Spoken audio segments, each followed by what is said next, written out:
Free fire এটা এমন একটি গেম যেই গেমটা খেলার জন্য আমাদের বন্ধুর প্রয়োজন হয়, বন্ধু ছাড়া এই গেমটা আনন্দহীন। তো আজকে আমি তোমাদেরকে এমন একটি বাস্তব গল্প বলবো যেখানে চারজন নূব বন্ধু কিভাবে নিজেদের পরিশ্রম দিয়ে প্রো প্লেয়ার হয়ে যায় আর তাদের খেলা দেখে পুরো শহর তাদের দিকে তাকিয়ে থাকে।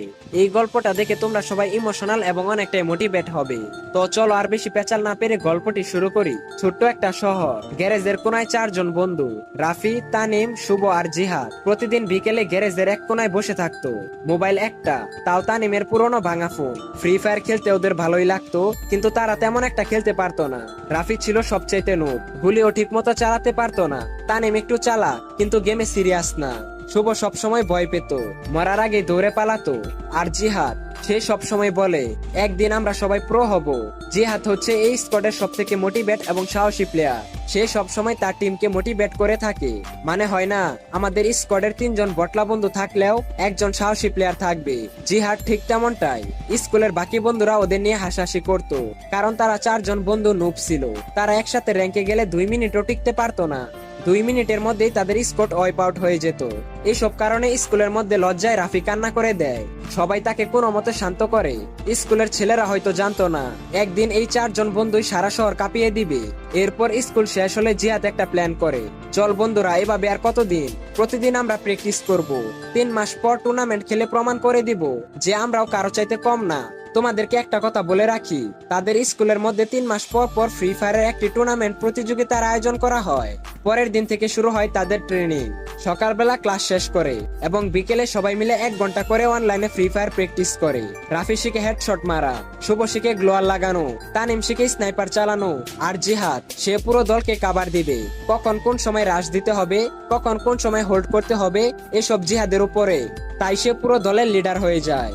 গল্পের শুরুতে যে বলেছিলাম গ্যারেজের কোনায় চারজন, তারা কিন্তু গ্যারেজে কাজ করতো না। তারা ছিল স্টুডেন্ট, মানে 9-10-এ পড়ে। তাদের ছোট্ট গ্যারেজটা এখন তাদের গেমিং রুম নামে পরিচিত। কিন্তু তার আগে কিছু কথা গাইস, এইরকম ভিডিও বানাইতে আমার স্ক্রিপ্ট লিখতে হয়, এডিটিং করতে হয়, আর এতটা সময় লাগে যে তোমাদেরকে বোঝানো মুশকিল। তো প্লিজ গাইস একটা লাইক আর একটা সাবস্ক্রাইব করে দাও, আর ভিডিওটা খারাপ লাগলে ডিসলাইক করে দাও। প্রতিদিন স্কুল শেষ করে বিকেলে তারা গ্যারেজে 1 ঘন্টা করে প্র্যাকটিস করতো। আর দেখতে দেখতে প্রায় 3 মাস হয়ে যায়। এই 3 মাস তারা অনেক পরিশ্রম করে। একদিন তাদের শহরে একটা বড় কাস্টম টুর্নামেন্টের আয়োজন করা হয়। এই টুর্নামেন্টের নাম ছিল টপ স্কোর টুর্নামেন্ট, যার প্রাইস পুল ছিল 50,000 টাকা। তারা চারজন বন্ধু মিলে টুর্নামেন্টে রেজিস্টার করে আর তাদের স্কোয়াডের নাম দেয় ক্রেজি বয় স্কোয়াড। তারপর শহরের সেই টুর্নামেন্টের দিনটি চলে আসে। প্রথম কয়েকটা রাউন্ডেই তারা তাদের চমক দেখায়। তাদের চমক দেখে সেখানে থাকা সবাই অনেকটাই অবাক হয়ে যায় আর বলতে থাকে এই নুবরা এত প্রো হলো কিভাবে। তারা এতটাই ভালো খেলছিল যে তাদের সামনে কোনো স্কোয়াডে টিকতে পারছিল না। এরপর তারা ম্যাচগুলো জিতে সেমিফাইনালের জন্য সিলেক্ট হয়ে যায়। কিন্তু সেমিফাইনালের আগের রাতে ঘটে এক দুর্ঘটনা। জিহাদ তার বাবার বাইক নিয়ে কোথাও যাচ্ছিল, কিন্তু হঠাৎ করে রাস্তার মধ্যে একটা ট্রাক চলে আসে। ট্রাকের ধাক্কায় জিহাদের অবস্থা খুবই গুরুতর। সাথে সাথে স্থানীয় লোকজনরা জিহাদকে হাসপাতালে নিয়ে যায়। পরের দিন সকালে খবর আসে জিহাদ আর বেঁচে নেই। এই কথা শুনে তারা তিনজন একদম ভেঙে পড়ে, কারণ জিহাদ ছিল তাদের কলিজার বন্ধু। তানিম তো ফোনটাই ভেঙে ফেলে। শুভ পুরোপুরি চুপচাপ, রাফি শুধু জানালার বাইরে তাকিয়ে থাকে। তাদের তিনজনের কলিজাটা যেন একদম ফেটে যাচ্ছিল। জিহাদের আইডিটা খোলা, প্রোফাইলে একটা লেখা ছিল win or lose we are together, যার বাংলা হলো আমরা হয়তো হারবো না হলে জিতবো। তারা তিনজন এতটাই ভেঙে পড়ে যে তারা সেমিফাইনাল খেলবে কিনা তা কেউ জানে না। তানিম বলে সে আমাদের দলের লিডার ছিল, আমরা যদি এখন না খেলি তাহলে তার স্বপ্নটা স্বপ্নই রয়ে যাবে।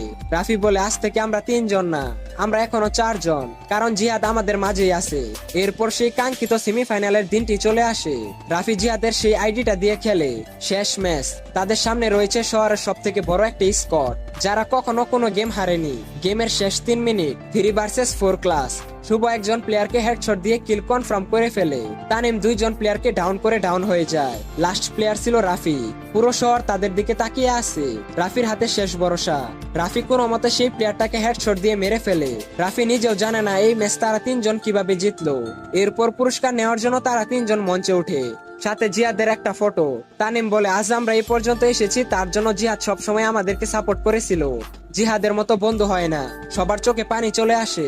আর এখানে এই গল্পটা সমাপ্তি ঘটে। ভিডিওটা কেমন লাগলো তা অবশ্যই কমেন্ট করে জানিয়ে দিও। দেখা হচ্ছে অন্য কোনো ভিডিওতে। টেক কেয়ার, বাই বাই, আল্লাহ হাফেজ।